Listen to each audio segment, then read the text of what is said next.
Bismillahirrahmanirrahim. Assalamualaikum warahmatullahi wabarakatuh.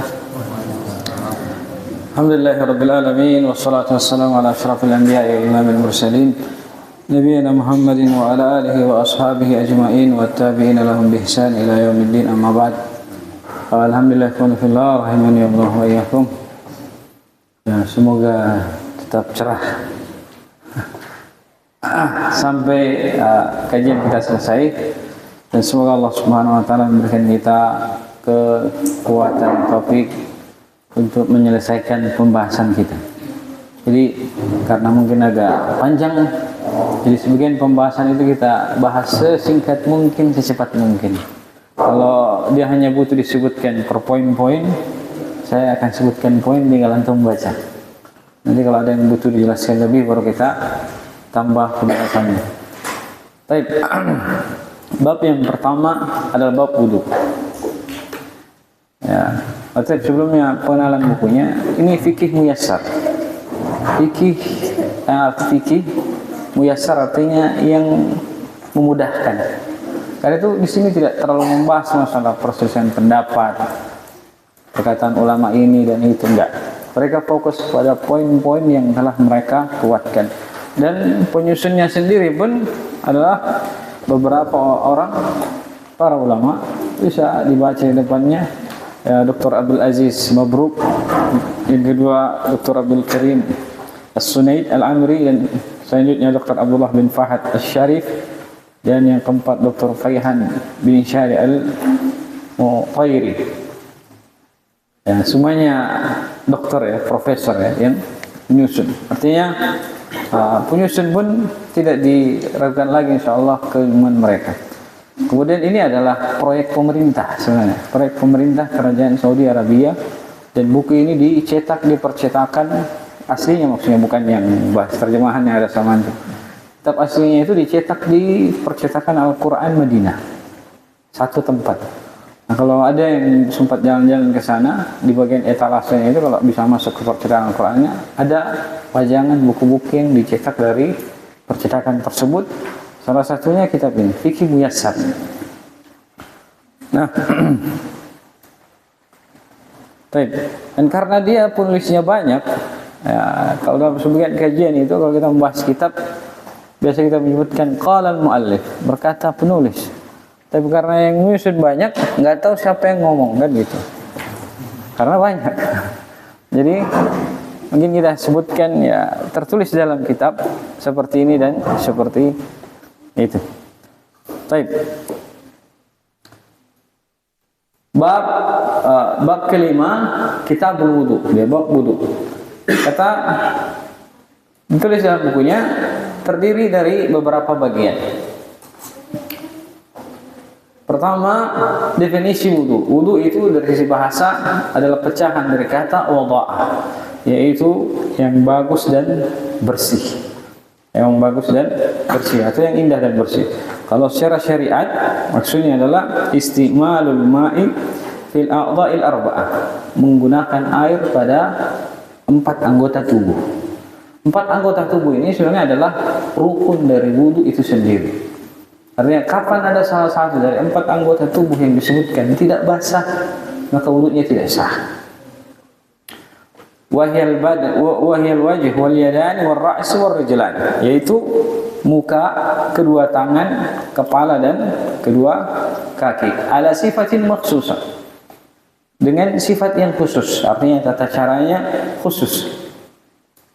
Ala wajhi ta'abbudi lillahi ta'ala, sebagai bentuk ibadah kepada Allah Subhanahu wa ta'ala. Baik. Yang namanya definisi itu kata para ulama harus memiliki sifat jami' mani. Artinya dia mengumpulkan seluruh hal yang ingin dijelaskan dari definisi tersebut, dan juga mani artinya mencegah seorang itu untuk menimbulkan pertanyaan yang selanjutnya atau memberikan kritikan kepada definisi tersebut karena sudah lengkap. Nah, dari definisi ini yang pertama adalah menggunakan air, istimalul ma' fi a'dha'il arba', menggunakan air. Berarti yang harus digunakan adalah air.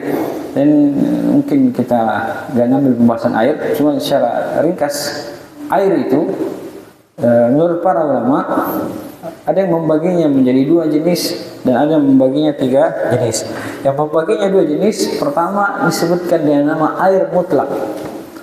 Air mutlak. Yang kedua air muqayyad, yang sudah terikat kepada sesuatu. Mutlak itu artinya dia dinamakan air, tidak ada embel-embel di belakangnya. Nah, air muqayyad adalah air, masih kategori air, tapi ada yang mengikutinya dari sifat-sifat yang lain. Seperti apa? Air kelapa, air teh, dan seterusnya. Nah, air mutlak itu adalah air yang secara asal dia suci dan bisa digunakan untuk bersuci. Suci dan bisa digunakan untuk bersuci. Dan antara yang disebut dalam Al-Quran adalah air hujan, kemudian ma'ul bahr, ya, masuk dalamnya air laut, air sungai, kemudian diantaranya air sumur dan seterusnya, dari beragam jenis air yang kalau secara asal bisa dinamakan air. Nah, lain halnya kalau air yang tercampur dengan sesuatu yang dinamakan air muqayyad, seperti misalnya air teh. Air teh suci atau tidak? Suci, tapi tidak bisa digunakan untuk bersuci. Begitu juga misalnya air kelapa, secara asal dia air suci, di dalam buang nggak tersentuh najis, tetapi tidak bisa digunakan untuk berwudu, keluar dari penamaannya air mutlak. Nah, dan yang selanjutnya air mutlak ini terbagi menjadi dua. Air yang tahir ghairu mutahhar dan najis mutadallis. Air yang suci tapi tidak bisa mensucikan, dan yang kedua air yang najis dan menajiskan. Ya, seperti misalnya dalam satu ember air ada bangkai tikus di dalamnya, pasti ember tersebut berubah dari sifatnya, mungkin karena bau bangkainya atau juga mungkin rasanya. Maka hal tersebut menyebabkan air tersebut menjadi najis, tidak mungkin digunakan untuk berwudu.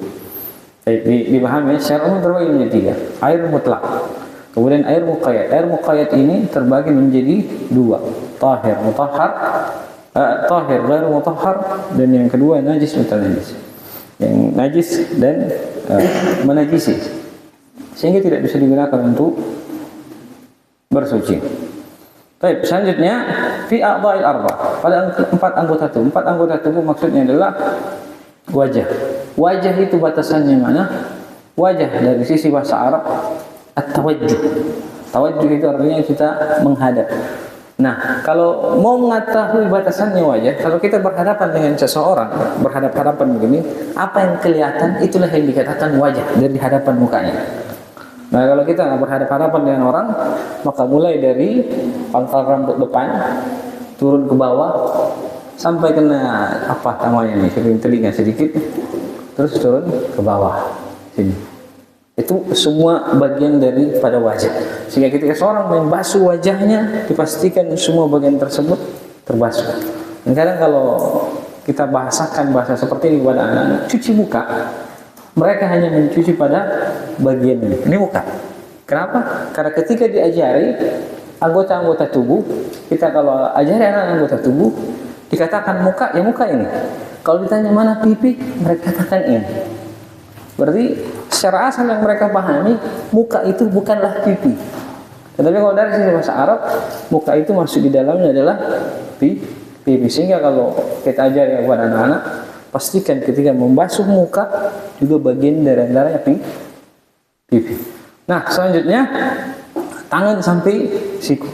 Tangan sampai siku. Maksud yang dimaksud dengan kedua tangan itu tangan sampai siku, karena ada pembahasan membasuh kedua tangan secara tersendiri. Kemudian yang keempat, kaki. Kaki maksudnya sampai mata kaki. Kemudian masalah selanjutnya, dalil wudu. Dalil wudu disebutkan dalam firman Allah Subhanahu wa taala surah Al-Maidah. Ya, surah Al-Maidah, dan perhatikan pada firman Allah Subhanahu wa taala, "Idza kuntum ila sholati wa ya ayyuhalladzina amanu idza kuntum ila sholati." Wahai orang beriman, kalau kalian berdiri untuk salat, berarti dia syarat untuk salat. Maka cuci wajah kalian, cuci wajah. Dan kedua tangan kalian sampai siku. dan usaplah kepala kalian dan cucilah kedua kaki kalian sampai mata kaki. Ini dalil tentang perintah wudu, dan dalil bahwasanya keempat anggota wudu yang kita sebutkan itu adalah rukun. Kemudian dari hadis Nabi sallallahu alaihi wasallam, la yaqbalullahu salatan bighairi tahurin wala sadaqatan min gululin. Allah tidak menerima salat tanpa taharah dan tidak pula sedekah yang berasal dari harta curian atau ghanimah yang digelapkan. Dan juga Nabi sallallahu alaihi wasallam bersabda, la yaqbalullahu salata man ahdatsa hatta yatawadda. Allah tidak menerima salat orang yang berhadas sampai akhirnya dia berwudu. Dan dari sini juga kita pahami bahwa yang namanya wudu adalah syarat dari yang namanya ibadah. Dan seperti yang disebutkan dalam definisi, ala wajhil maksus, dalam cara yang khusus. Nah, pembahasan selanjutnya, syarat sahnya wudu. Syarat sah wudu ada beberapa hal. Pertama, Islam. Ya, namanya Islam. Islam itu adalah syarat mukallafnya dia. Karena kalau dia bukan Islam, ya nggak ada keharusan dia berwudu, apalagi sholat. Dan selanjutnya berakal dan tamyiz. Sebenarnya berakal bisa dimasukkan dalam kategori tamyiz. Nah, sehingga wudu tidak sah dari orang kafir ataupun orang gila atau anak-anak yang belum mencapai usia tamyiz. Nah, ini yang di garis bawah oleh sebagian ulama tentang kalimat tamyiz. Ya, karena sebagian anak-anak itu ada, karena masalah tamyiz ini para ulama berbeda pendapat. Ada anak-anak itu tamyiznya dilihat dari sisi umur 7 tahun. Kenapa? Karena para ulama berdalilkan dengan sabda Nabi SAW, murru auladakum li salatin isab'an. Perintahkan anak kalian untuk sholat di umur 7 tahun. Berarti secara fitrahnya mereka bisa mengakali sampai kepada akal benak pikiran mereka tentang yang mana perintah syariat itu di umur 7 tahun. Sehingga para ulama memandang bahwasanya usia tamyiz itu adalah usia 7 tahun. Tetapi didapati oleh sebagian di kehidupan kita, bahkan sebagian anak-anak memiliki kecerdasan lebih dari anak-anak yang lainnya. Kadang mereka umur 6 tahun mungkin, sebagian orang dikatakan umur 6 tahun sudah hafid Quran. Ya, dan sebagian mereka kadang diperkenankan untuk mengimami manusia di masanya. Menunjukkan bahwasanya 7 tahun itu bukanlah usia yang khusus untuk tamyiz. Sehingga kesimpulannya Islam dan tamyiz itu relatif. Yang penting seorang itu bisa melihat, dia sudah bisa memahami tentang perintah syariat, wudu misalnya, perintah salat, maka itu dianggap sah. Kemudian selanjutnya adalah niat. Innamal a'malu binniyat. Ya, niat adalah penentu. Karena kapan seorang tidak meniatkan ibadahnya, maka tidak dianggap ibadah. Itulah maksud sabda Nabi SAW di antara tafsirannya, innamal a'malu binniyat. Sungguhnya amalan itu tergantung niat. Maksudnya amalan berpahala atau tidak, bernilai ibadah atau tidak, tergantung dari niat. Contoh, wudu dengan praktek wudu. Kalau dia wudu, memang niatnya wudu untuk bersuci, bertaharah, maka boleh dipakai untuk sholat.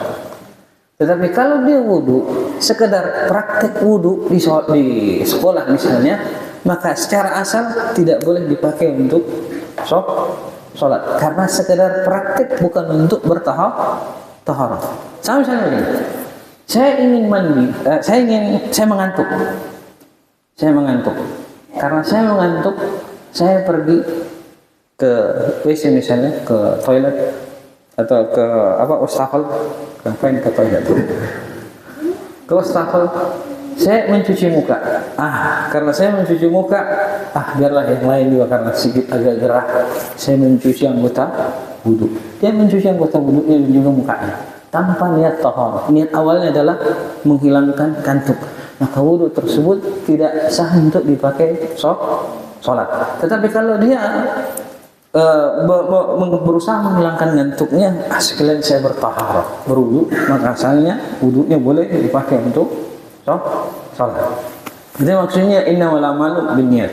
Kemudian yang ketiga, menggunakan air yang suci dan mensucikan. Air yang jenis yang pertama yang kita namakan dengan nama air mutlak. Air mutlak. Dan ini disebutkan dalam bab air, ya. Secara asal semua yang bisa kita pakai berwudu. Air sungai, air sumur, air pam. Nah, pertanyaan air pam tapi dalam sebagian waktu dia agak sedikit tajam bau kaporitnya. Boleh dipakai wudu atau enggak? Karena dia dalam pembahasan air itu, air kalau dia bercampur dengan sesuatu, ya, ini pembahasan air jenis yang kedua dan ketiga. Kalau dia bercampur dengan sesuatu yang suci, selama dia tidak mendominasi dan tidak menghilangkan sifatnya sebagai air mutlak, boleh dipakai berwudu. Air 1 ember misalnya, kemasukan air teh 1 sendok, itu tidak akan merubah, masih bisa dipakai untuk berwudu. Tapi kalau misalnya air 1 ember, kemasukan air teh 1 ember, warnanya pasti berubah. Nah, ini tidak sah lagi untuk dipakai untuk berwudu, walaupun secara asal airnya masih suci. Nah, dengan air yang suci mensucikan. Nah, terkait dengan masalah air pam, mungkin kira dia agak berbau mungkin. Ya, sebagian para ulama mengatakan bahasanya boleh dipakai berwudu karena asalnya penggunaan obat itu adalah untuk membersihkan airnya. Wallahu a'lam. Kemudian selanjutnya, menghilangkan apa-apa yang menghalangi sampainya air ke kulit. Seperti apa? Ya, seperti di sini kasih contoh. Atau ada yang seperti ini, jelasnya sesuatu yang sifatnya padat menutupi lapisan kulit. Seperti cat kuku. Nah, itu memberikan lapisan ke kulit, ya, yang dengannya ketika air dituangkan ke atasnya, airnya tidak bisa kena ke kulit. Termasuk di antara juga yang tidak disebutkan karena kita agak lalai, minyak. Air minyak itu tidak bisa bertemu. Kadang kita tahu tangan sedikit berminyak, mungkin yang biasa habis kerja di perbengkelan mungkin kena minyak, oil apa semua kurang dibersihkan. Kemudian pergi berwudu. Minyak itu atau oil itu menghalangi air sampai ke kulit. Maka itu dikhawatirkan wudunya tidak sah.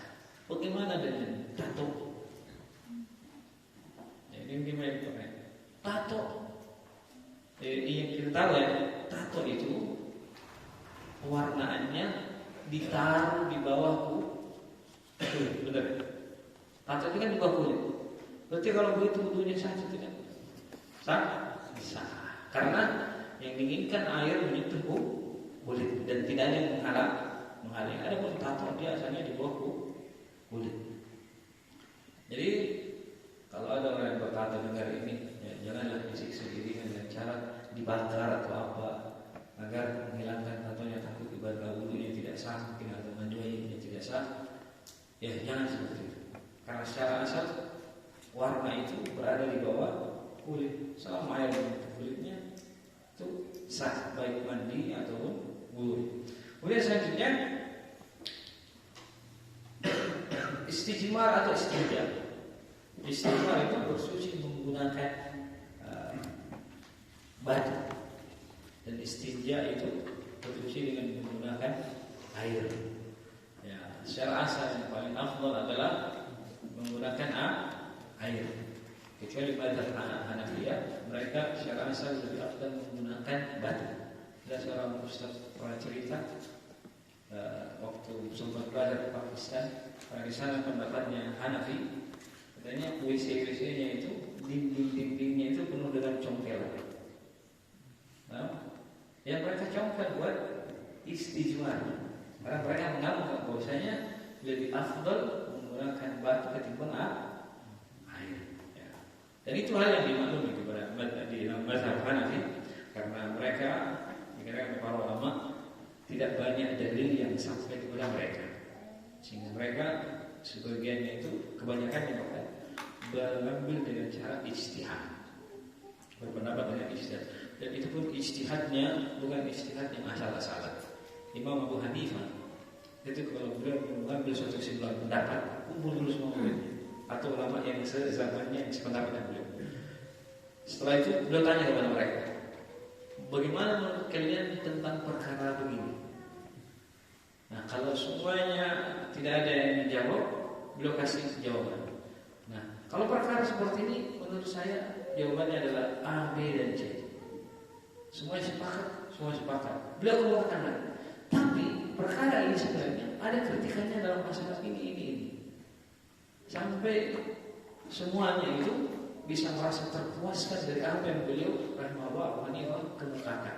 Sehingga kalau di antara kerennya mazhab Hanafi itu sendiri, para ulama itu satu-satunya mazhab yang dibangun bukan di atas pendapat pribadi, dibangun di atas musyawarah di kalangan mereka. Beda halnya mazhab Maliki atau Syafi'i atau Hambali, kebanyakan kembali kepada imam-imam mazhabnya. Dan Imam Abu Hanifah tidak. Walaupun beliau dikatakan pimpinannya mazhab, dan beliau sendiri tidak mengakui bahwa beliau pimpinan mazhab. Cuma dalam pengambilan sebuah kesimpulan dalam sebuah hukum, beliau tidak pernah mengambil kesimpulan sendiri. Beliau bermusyawarah. Nah, selanjutnya mualah itu artinya berkesinambungan. Selanjutnya maksudnya dalam berwudu itu tidak boleh putus-putus. Ya, begitu selesai kita mencuci muka, harus langsung mencuci tangan. Selesai mencuci tangan, harus langsung mencuci kepala. Kemudian dituju tertib. Tertib artinya berurutan dan akan penjelasannya. Kemudian yang ke-8, membasuh semua anggota yang wajib dibasuh. Yang wajib dibasuh. Kemudian bagian selanjutnya, bab keempat, fardu atau dikatakan rukun wudu. Jumlahnya ada 6. Dari kita sebutkan di dalam ayat itu disebutkan hanya 4. Mencuci wajah, muka, tangan sampai siku, mengusap kepala dan kedua kaki. Di sini beliau sebutkan ada 6. Karena ada 2 poin ini bukanlah hal yang disepakati. Baik, yang pertama adalah membasuh wajah secara sempurna. Di mana Allah Subhanahu wa taala berfirman, "Faghsilu wujuhakum", cuci wajah kalian. Ini jelas. Yang kedua, membasuh tangan sampai siku. Wa aydiyakum ilal marafiq, tangan kalian sampai siku. Dan yang ketiga, mengusap seluruh kepala beserta kedua telinga. Wamsahu bi ru'usikum, usaplah kepala kalian. Dan dalam sebuah hadis yang Nabi SAW bersabda, al-udhunani min ar-ra's, 2 telinga itu bagian dari kepala. Sehingga ketika kepala itu diusap, maka apa yang menjadi bagian dari kepala itu telinga juga hendaknya harus diusap. Jadi paham yang namanya mengusap itu tidak harus mengusap secara keseluruhan permukaan. Paham? Ya, tidak harus mengusap secara keseluruhan permukaan. Misalnya begini, tempat tisu yang namanya mengusap. Kalau saya usap seperti ini, mengusap namanya itu bukan? Betul nggak dikatakan saya mengusap tempat tisu? Betul kan? Jadi secara bahasa pun itu benar. Jadi nggak harus namanya mengusap itu saya usap semuanya begini. Enggak. Ya, makna bahasanya tidak seperti itu. Mana bahasanya? Yang penting ada bagian yang terusap. Karena itulah para ulama ahli fikih itu berbeda pendapat dalam mendefinisikan yang namanya terusap. Nah, dari mazhab Hambali, para penulis ini kan dari Saudi sana. Mereka mayoritas mazhabnya itu adalah Hambali. Nah, kalau mazhab Hambali memahami yang namanya mengusap itu adalah mengusap seluruh anggota kepala. Jadi berdasarkan sabda Nabi SAW juga, bahwasanya Nabi SAW bada bi muqaddimah ra'si hatta dhahaba ila dhahar. Nabi SAW mengusap itu mulai dari awal ubun-ubunnya sampai ke tengkuknya. Tsumma raddahuma, kemudian Nabi kembalikan kedua tangannya sampai ke makan dari badamin, ke tempat awal kali beliau mengusap. Nah, di sebagian mazhab Syafi'i, karena beliau memandang dari sisi bahasa, sehingga didapati sebagian Syafi'i berpendapat bahwasanya sekedar membasuh 3 kali ke atas begini, enggak semuanya sampai belakang. Mereka menganggap itu basuhan yang sudah sah. Allah alam, kemungkinan mereka belum sampai hadis tentang Nabi mengusap dari awal sampai dan pertanyaannya, sahkah basuhan mereka atau tidak? Jawabannya sah, karena yang namanya mengusap itu tidak harus mengusap seluruh bagian. Hanya bagian dari sunnahnya yang mengikut Nabi SAW mengusap seluruh bagian sebenarnya disebutkan dalam As-Bila Sallallahu Alaihi Wasallam. Sehingga sebenarnya Syafi'i bahkan yang penting kena beberapa bagian helai lembar dari kepalanya. Itu dan ini sudah sah, yang dipermasalahkan. Cuman yang kita kejar adalah nilai sunnah dari wudunya itu, usap dari kepala sampai tengkuk. Kemudian telinga, sama seperti hukum kepala. Nah, hukum kepala harus semua bagian itu kena air ketika diusap. Karena kalau kita sekedar mengusap dari depan ke belakang, rambut yang bagian bawah itu pasti tidak kena. Belum lagi dalam sebagian hadis Nabi SAW ketika beliau memakai sorban, bukan lagi mengusap kepalanya, tapi di atas imamahnya. Lebih bentuk uruf dalam syariat, bentuk keringanan dalam syariat. Nah, sehingga mengusap itu yang penting ada bagian yang basah itu sah. Termasuk juga telinga. Telinga tidak harus semuanya dibasahi. Karena kalau dibasahi sama, dia mencuci telinganya. Nah, entah dia sekedar mengusap bagian punggung telinganya atau bagian dalamnya sedikit, nggak harus semuanya. Penting sudah ada bagian kena usap, maka itu sudah sah. Kemudian selanjutnya membasuh kedua kaki sampai kedua mata kaki. Dan dalam sebuah hadis Nabi SAW bersabda, di sini jelas dalilnya warjulakum minal ka'bayn, kaki kalian sampai mata kaki. Dan dalam hadisnya Nabi SAW bersabda, wailul lil aqabi minan nar. Celakalah mata kaki itu dari neraka. Maksudnya orang, dan beliau menuju ke masjid mendapati para sahabat sementara berwudu, dan sebagian itu ada yang didapati oleh beliau SAW mencuci kakinya tapi tidak membasuh sampai mata kaki. Dan Nabi SAW berteriak kepada mereka, wailul lil aqabi minan nar. Celakalah mata kaki dari neraka, dari api neraka. Kemudian kelima, tertib. Ya, maksudnya berurutan.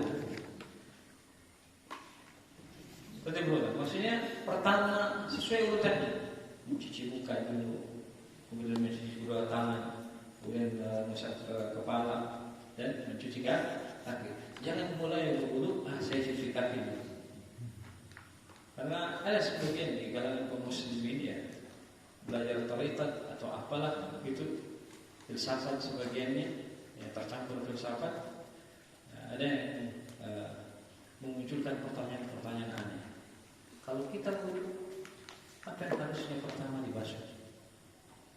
Ya, ada yang mengatakan bahwasanya yang pertama dibasuh itu mestinya kaki, bukan tangan. Kenapa?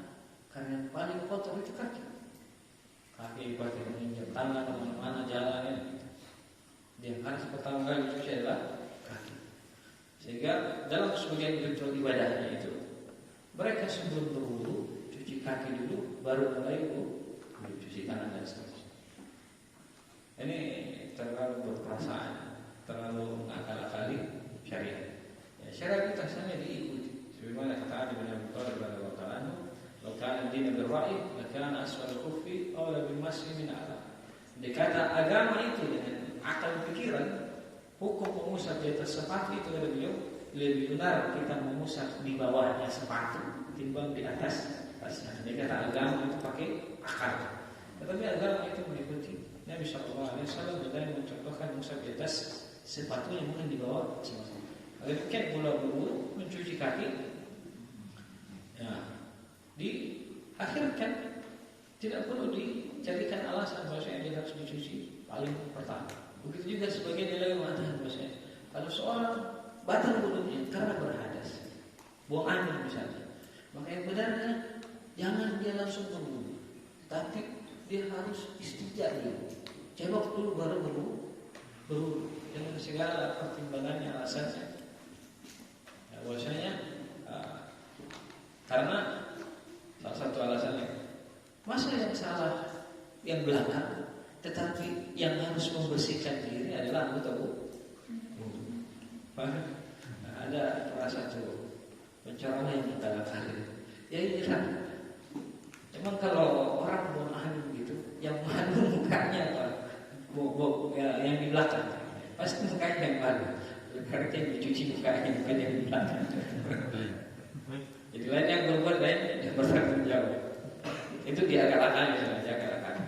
Dan selama kentutnya tidak menyebabkan ada najis yang keluar, karena yang bertugas itu tidak dianggap najis, maka dia tidak perlu beristinja. Nah, selanjutnya masalah tertib ini. Masalah tertib adalah hal yang diperselisihkan oleh para ulama. Namun yang benarnya yang kuatnya, dalam keadaan tertentu boleh dia tidak tertib. Dalam keadaan tertentu boleh dia tidak tertib. Kenapa? Karena Nabi SAW dikatakan bahwa beliau SAW iktasala minal janabah thumma kharaja ila al-masjid wa lam yatawadda. Ada Nabi SAW mandi janabah, kemudian beliau keluar ke masjid dan tidak lagi berwudu.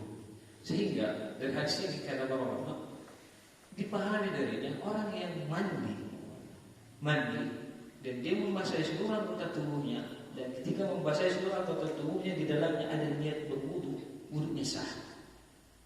Wudunya sah. Karena yang namanya asal dari rukun wajib dari wudu adalah seluruh anggota rukun itu wajib basah, itu aja. Wajib basah. Adapun tata caranya tertib, adapun dari wajib berurutan adalah dari sisi kaifiyahnya. Aktualnya dari sisi kaifiyahnya. Sehingga misalnya kalau ada orang yang lagi main misalnya ke pantai di hutan, mumpung lagi berenang, tiba-tiba dengar suara azan, celupin aja badannya sekali ke air, normal. Malah udah selesai sah wudunya. Gak perlu dia lagi tunggu enggak, sah wudunya. Karena yang penting rukun dari anggota wudu itu telah terbasuh dengan air. Bahkan ada Allah mungkin disebutkan dalam Talbisul Iblis. Dikatakan Ibnu Jauzi, bahwasanya ada seorang yang kena was-was dari syaitan. Dia bertanya kepada seorang ulama, "Ya Syekh, bagaimanakah menurut engkau tentang orang yang sudah berenang menenggelamkan dirinya di air selama berkali-kali? Apakah wudunya sah?" Maka beliau, ya syarat itu salah satu orang-orang yang mendapatkan kewajiban syariat adalah berakal. Adapun yang ini dia tidak kena kewajiban syariat. Maksudnya apa? Dia nggak gila, udah berkali-kali nyelup di air dari masih ragu-ragu, wudunya sah atau enggak? Itu disebutkan Jauzi lah. Kita tahu disebut kalau saya nggak salah itu. Tapi kan bahwasanya sebagian para ulama pernah bahwasanya yang penting rukun wudu itu basah, wudunya sah. Ini terkait dengan masalah tertib ini karena ini asalnya buku diarahkan kepada orang awam, maka tentulah dibahasakan dengan yang mudah mereka terima. Dan orang tahunya itu dari sejak kecil diajari berurutan, jangan tanya berurutan. Tiba-tiba kita ngomong, oh nggak apa-apa nggak berurutan, ngamuk. Berani tak ajaran apa lagi? Nah,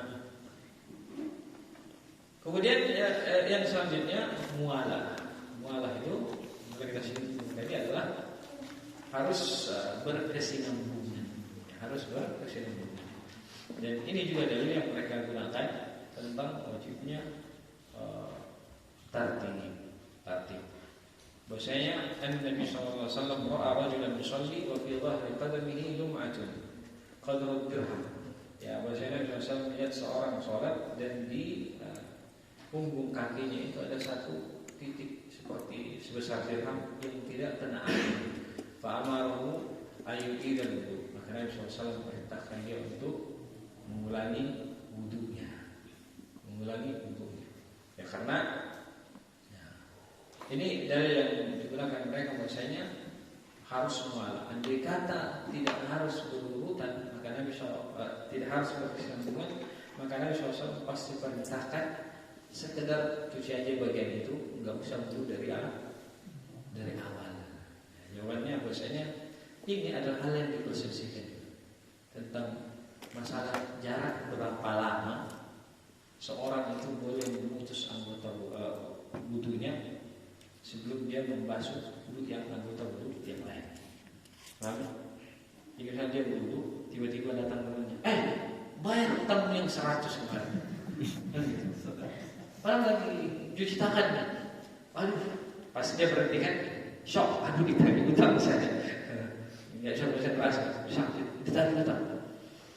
Akhirnya pas dia berhenti dulu, ya, sampai kapan toleransi berwudu itu berlaku? Nah, para ulama berbeda pendapat. Ada yang mengatakan, ya,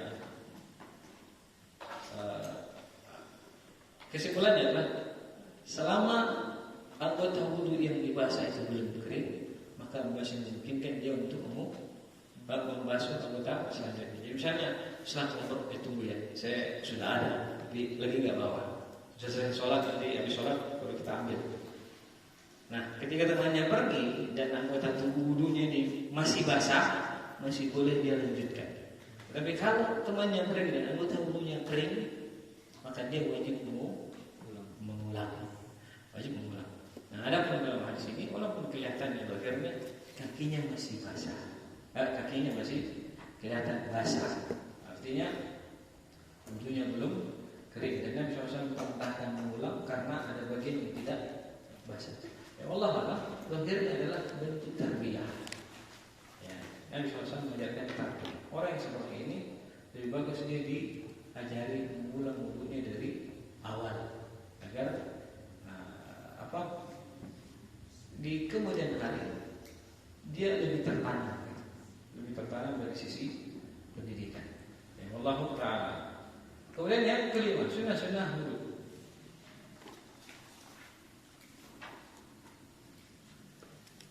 Kalau udah agak berat, udah ini. Kalau itu bilang, dan stop tanya jawab aja. Nah, sunnah wudu. Pertama at-tasmiyah. Nabi SAW bersabda, la wudu'a liman lam yadhkur ismallah alaihi. Tidak wudu bagi orang yang tidak menyebut nama Allah.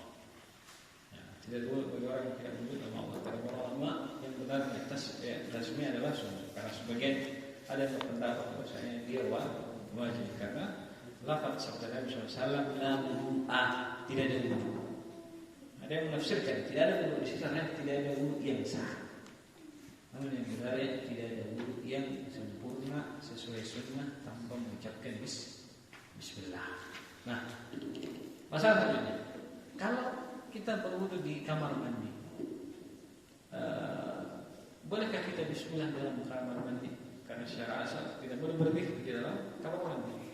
Jawabannya dia bismillah dari luar kemudian masuk ke kamar mandi.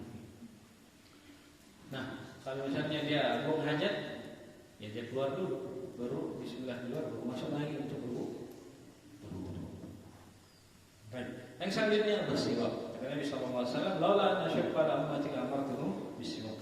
Kalau tidak berat bagi umatku, saya akan perintahkan mereka untuk siwak setiap kali berwudu. Dan di dalam riwayat lain dalam setiap kali sholat. Siwak, tahu tak siwak ya? Nah, membasuh kedua telapak tangan di awal wudu. Membasuh kedua telapak tangan di awal wudu. Mencuci tangan. Mencuci tangan ini adalah mencuci tangan sampai pergelangan. Ini adalah sunnah. Yang dijurukan adalah tangan sampai siku. Bukan tangan yang digunakan untuk membuka, tapi sampai lengannya, lengan bawah. Kemudian yang keempat adalah istinsyaq. Istinsyaq dan istinsyaq. Istinsyaq itu menghirup air sampai ke pangkal hidung, kemudian dikeluarkan. Dan di dalam hadisnya famadmada wastanthar. Beliau berkumur-kumur dan istinthar, mengeluarkan airnya dari hidung. Dan Nabi SAW bersabda, "Barik fil istinsyaq ila an taquma sha'iman." Dan bersungguh-sungguhlah kalian, maksudnya hirup dengan maksimal air itu ketika kalian berwudu, kecuali engkau berpuasa. Dan sebagian dari keterangan orang-orang yang menjalankan istinsyaq ini mendapati bahwa mereka lebih jarang kena pilek. Kenapa? Ini lebih sering bersih. Dan juga faedah yang lainnya dikatakan bahwasanya syaitan itu ketika kita tidur di malam hari dia bermalam di wilayah hidung kita sendiri. Sehingga ketika orang berwudu di pagi hari dan dia beristinsyaq, itu akan membuat dia keluar dari tempat ibarat orang tidur tiba-tiba diguyur air, bangunnya hilang anjingnya. Nah, yang kelima menggosok lengan dan halil lihi, ya, menyelingi jenggot yang tebal dengan air. Dan dalilnya karena Nabi sallallahu alaihi wasallam bila tawadda yudliku dhira'ihi. Nabi sallallahu alaihi wasallam kalau beliau berwudu beliau menggosok-gosok tangan. Jadi ini ketika dicuci ini digosok. Digosok. Jangan seperti anak-anak kata malas gosok-gosok, wudu siram sampai basah. Terus kirim lagi. Jadi ini pelanggarannya ada dua. Pertama dia tidak menggosok, yang kedua dia tidak mengikuti tuntunannya Al-Quran. Karena Allah Subhanahu wa berfirman, wal yadaini ilal maraf, tangan sampai siku. Berarti awal kali dicuci itu adalah sini sampai ke siku. Jadi ketika kalau kita membasuh tangan misalnya, airnya itu diambil di awalnya dari pergelangan tangan sampai siku, bukan dari siku turun ke pergelangan tangan, kebalik. Apalagi itu masih benar disiram-siram. Ya, semangat sedikit kalau begitu. Nah,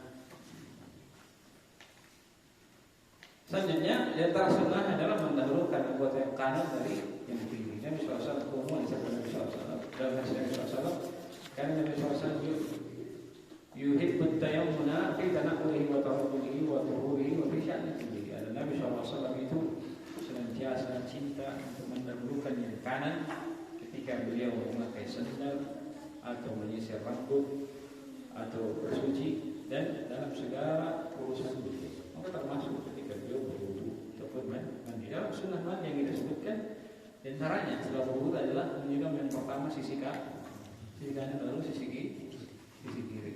Orang yang mandi jenazah pun ketika dimandikan mengawali dengan kata Nabi SAW, ibda'na bimayaminihinna, mulailah dari yang sebelah kanan dari anggota wudu. Begitu juga pakai sandal. Ya, pakai sandal dahulukan yang kanan. Sebenarnya para orang menyebutkan kalau memakai dahulukan yang kanan. Giliran lepas dahulukan kiri kemudian kanan. Masuk WC dahulukan ya, asalnya tetap dahulukan kanan. Hanya sebagian para ulama karena memandang ini tempat kotor, mereka beristihad, kita dahulukan yang kiri. Kalau secara asal dahulukan aja yang kanan. Kenapa? Keumuman sabda Nabi SAW mendahulukan yang kanan.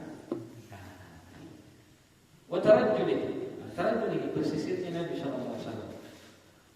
Sisir, memakai sisir. Yang bagusnya boleh apa? Belah samping atau belah tengah?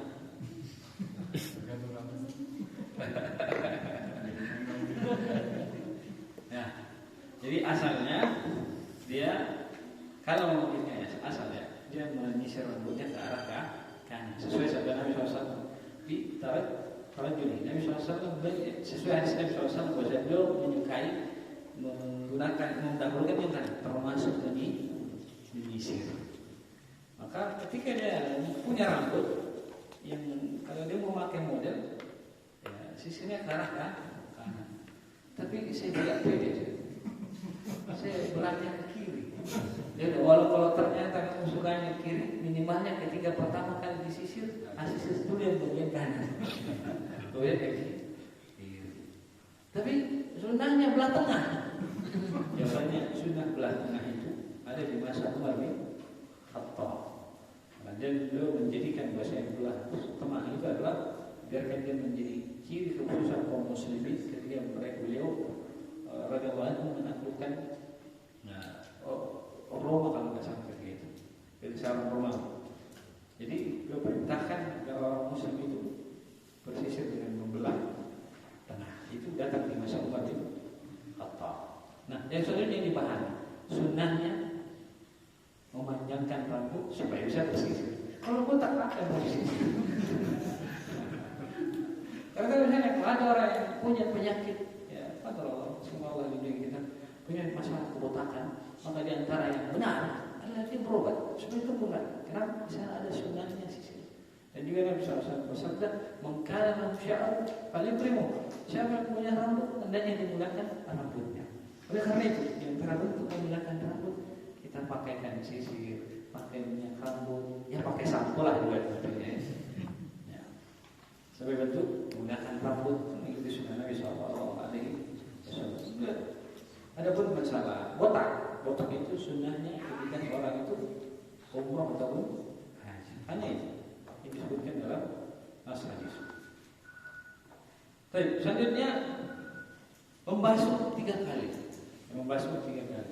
Karena dalam sebuah hadisnya disebutkan dengan jelas, Nabi SAW tawadha maratan, masalah Nabi SAW itu berwudu kadang hanya membasuh 1 kali untuk seluruh anggota tubuh, dan kadang juga hanya membasuh 2 kali, kadang hanya belum membasuh sebanyak 3 kali. Ya, membasuh sebanyak 3 kali. Jadi kalau misalnya kita dapati dalam sebuah riwayat Nabi SAW berwudu hanya dengan 1 mud, 1 rubal tangan. Kenapa bisa cukup? Maka yang mulatir adalah beliau hanya berwudu dengan membasuh sebanyak sekali. Dan bahkan di pengalaman penerbangan itu ada satu maskapai Malaysia. Mereka menyediakan fasilitas air segini mungkin bedanya, yang spray air untuk wudhu jamaah. Paling orang Asia udah terbiasa wudhu itu susah. Pokoknya naik ke pesawat ada air wudhu, walaupun di tidak terbatas air, enggak harus wudhu. Akhirnya mereka dikasih air dalam bentuk botol spray. Tujuannya gunakan untuk wudhu. Jadi mereka berwudhu bisa semprot, kemudian digosok. Ya, itu sah. Karena yang penting anggota wudhu tersebut terbasuh walau hanya sekali. Nah, kemudian yang ke-8 adalah membaca zikir setelah wudhu. Di sini disebutkan salah satu doanya adalah asyhadu an la ilaha illallah wa la syarika lahu wa asyhadu anna muhammadan abduhu wa rasuluh. Atau subhanallah wa bihamdik asyhadu an la ilaha illa anta astaghfiruka wa atubu ilaik. Sama seperti doa kafaratul majlis. Yang ini pahalanya syahid tasyahad yang mengucapkan syahadah itu asyhadu la ilaha illallah, fadilahnya adalah dibuahkan baginya pintu surga 8, masuk dari daerah mana saja. Kalau yang subhanakallah wa bihamdika asyhadu la ilaha illa anta astaghfiruka wa atubu ilaik diampuni dosa-dosanya. Ada pun tambahan Allahumma ja'alni minat tawabin wa ja'alni minal mutatahhirin dikatakan lemah oleh sebagian para ulama mengatakan tapi mayoritasnya mengatakan hadisnya lemah. Jadi cukup dengan asyhadu la ilaha illallah wa la syarika lahu wa asyhadu anna muhammadan abduhu wa rasuluh. Baik. Cukup ya. Nanti kita lanjut ke pembatalan dulu.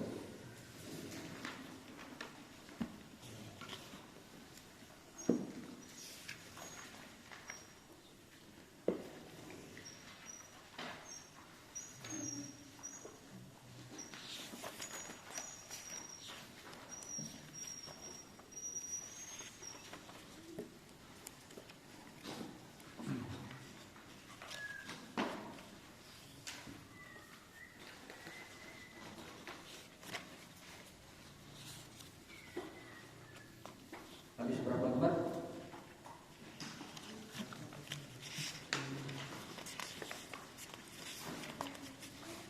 6. 7. Kita harus optimis selesai. Paling nanti kalau ketika terakhir belum habis kita balau.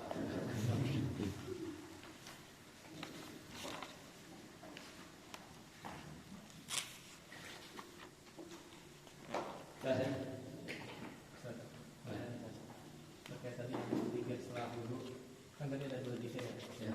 Dibaca salah satu saja atau boleh dibaca keduanya, Ustaz? Salah satu saja cukup, mau baca keduanya cukup. Karena yang antara sebagian macam para ulama itu ketika ada riwayat yang 2 riwayat yang berbeda dan keduanya sahih,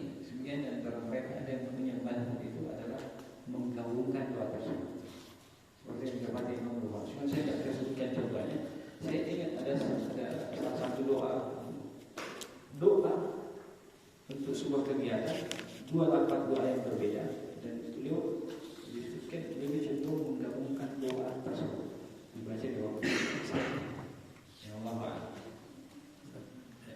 Ini dengan tadi kan yang menggunakan apa yang menghalanginya itu ya. Nah, pada kasusnya kalau begitu kan lem yang susah sekali dia dibersihkan. Itu kan Ustaz, ketika kita mau sholat kita butuh waktu yang lama. Apa mesti harus dibersihkan? Nah, lihat dulu kepada doa. Pertama, power bulunya di mana? Kalau dia lengket pada telapak tangan, sudah berusaha dihilangkan, nggak usah berkecil hati. Karena yang menjadi rukun adalah pergelangan tangan sampai sini. Selama ininya aman, bulunya sah. Dan walaupun ini mungkin banyak yang nempel-nempel, ada masalah. Nah, itu juga. Nah, kalau misalnya dia di pergelangan tangan, ini sebenarnya yang jarang kena lem. Yang biasanya kena lem itu adalah yang dilakukan. Kalau pergelangan tangan, dia berusaha hilangkan semampunya. Kalau tidak bisa, ya fattaqullaha mastata'tum. Bertakwalah semua. Ya Allah.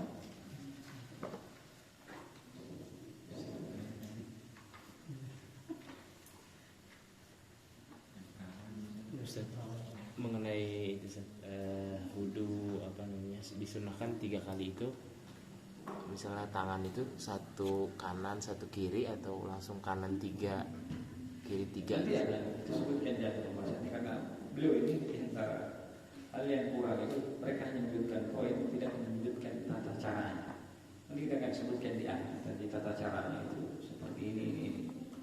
Dan secara asal adalah dia selesaikan dulu kanan sebanyak 3 kali, kemudian kiri sebanyak 3 kali, bukan bergantian, kanan 1 kiri 1, kanan 2 kiri 2, dan seterusnya. Jadi selesai dulu kanan 3 kali, kemudian kiri sebanyak 3 kali.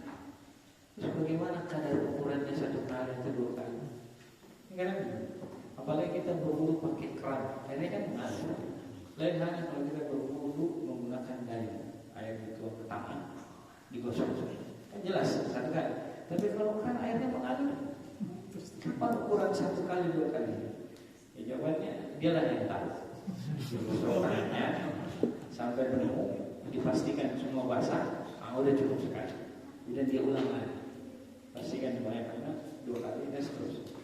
Ya Allah Ta'ala. Jadi itu apa juga yang kita bisa ucap itu kita meminta kapan? Ya, momennya kapan saja. Cuman artinya tadi pun bisa yang dulu sekali. Itu pun bagian dari sunnah. Cuman yang lebih afdolnya adalah 3 kali. 3 kali. Karena jelas kan tadi sini suasana beliau berwudu hanya membasuh sekali.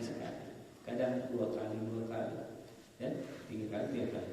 Tapi paling banyak riwayatnya adalah 3 kali. Sehingga dikatakan yang paling afdol itu adalah 3 kali. Sekali boleh saja. Jadi dalam kondisi air banyak, dia ingin berwudu sekali, sesekali. Kalau dia mau berwudu dengan membasuh banyak kali, itu yang lebih afdol.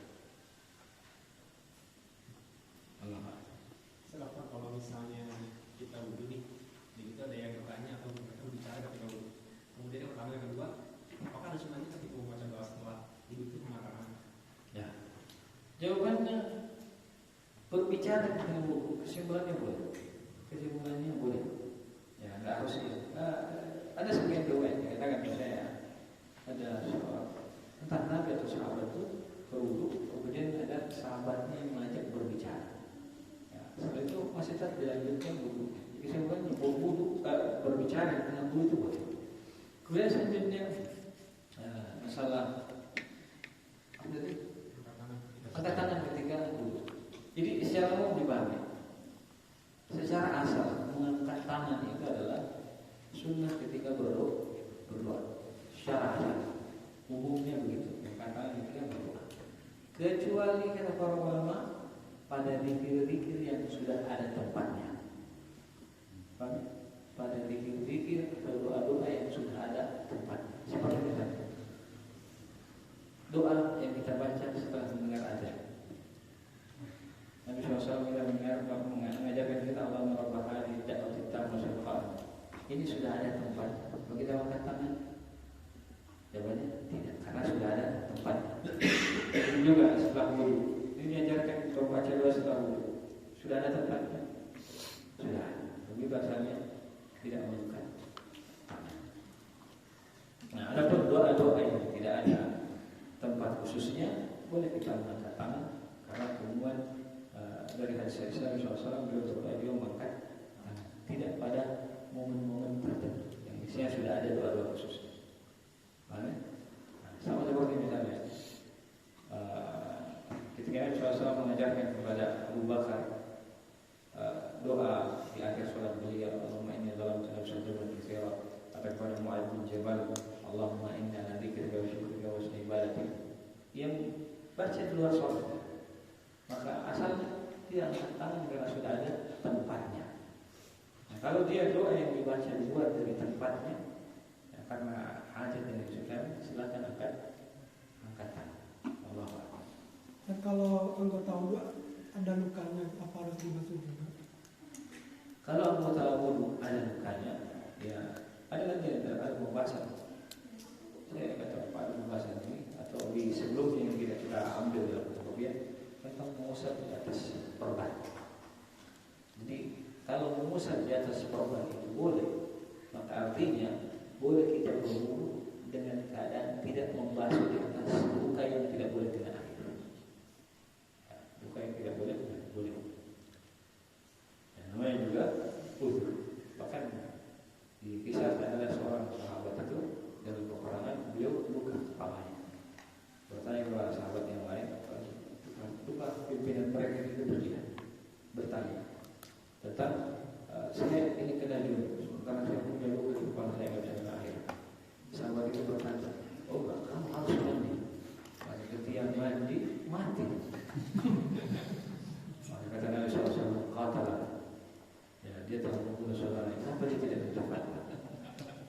Kenapa dia tidak mendapat? Ini kan bahasanya syariat itu memberikan kemudahan. Ketika kita tidak bisa, ya jangan. Apalagi luka yang jelas-jelas tidak boleh kena air, ya jangan dipaksa. Tapi tidak juga menjelaskan, saya ada luka saya, korban, tidak bisa kena air. Kalau begitu saya tayamum, tidak. Tayamum itu ada syarat-syaratnya. Ini yang kita bahas. Ya Allah ma'ala.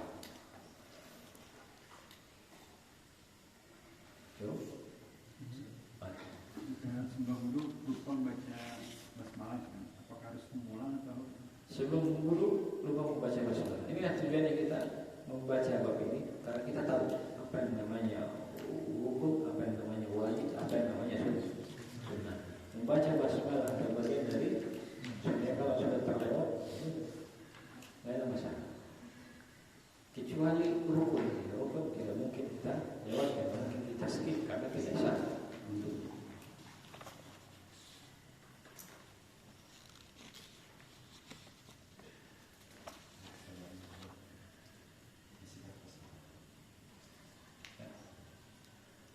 Dari belakang.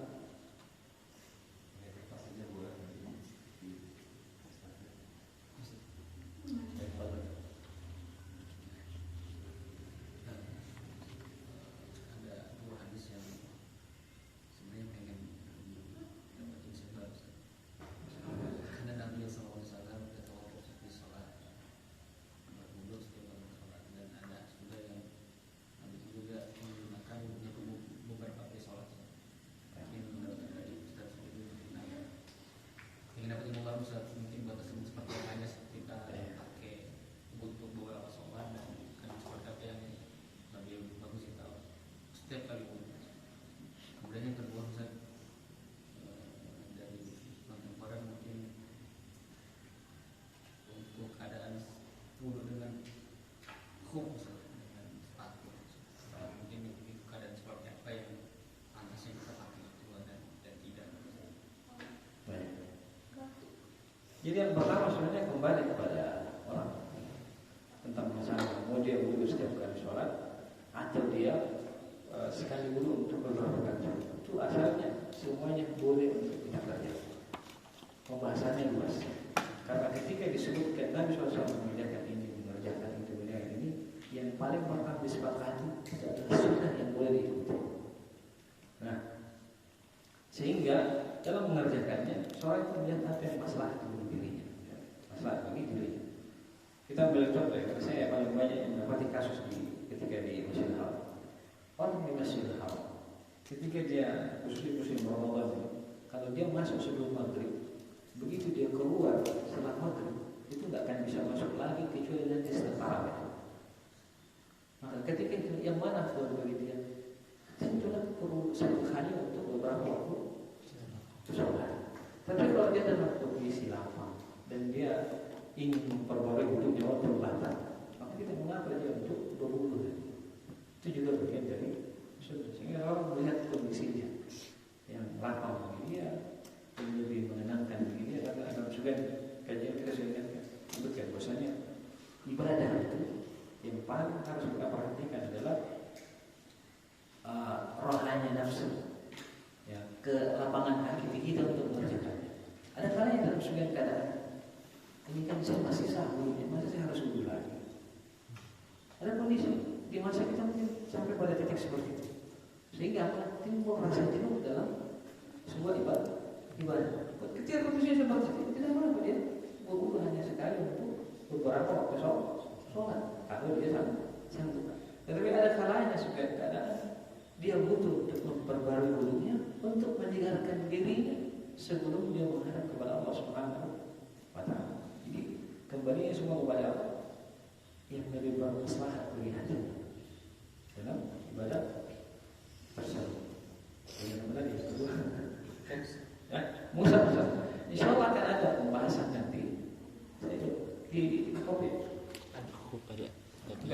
ada pembahasan Musa di atas. Secara umum Musa di atas itu boleh dan ada syarat-syaratnya bagi yang mungkin dan bagi yang sabar. Bagi yang mungkin hitungannya 1 kali 24 jam dan bagi yang sabar adalah 3 kali 24 jam. Dan syaratnya adalah orang yang Musa di atas itu khufnya harus dipakai sholat. Karena ada sebagian ketemu misalnya orang Arab. Karena Musa khuf itu udah umum. Tapi ada yang belajar fikih mungkin setengah. Jadi giliran kantor, ada satu hotel itu dia bersebelahan dengan Tower Samsung. Ketemuan kita berwudhu Musa di atas sepatunya. Setelah Musa di atas sepatunya, giliran masuk ke masjid, insyaallah kantor dia buka sepatunya. Ini tidak sah. Kalau dia mau benar adalah dia buka mengusap di atas kaos kakinya, baru dia masuk menggunakan sholat kaos kakinya. Itu bisa. Kalau tidak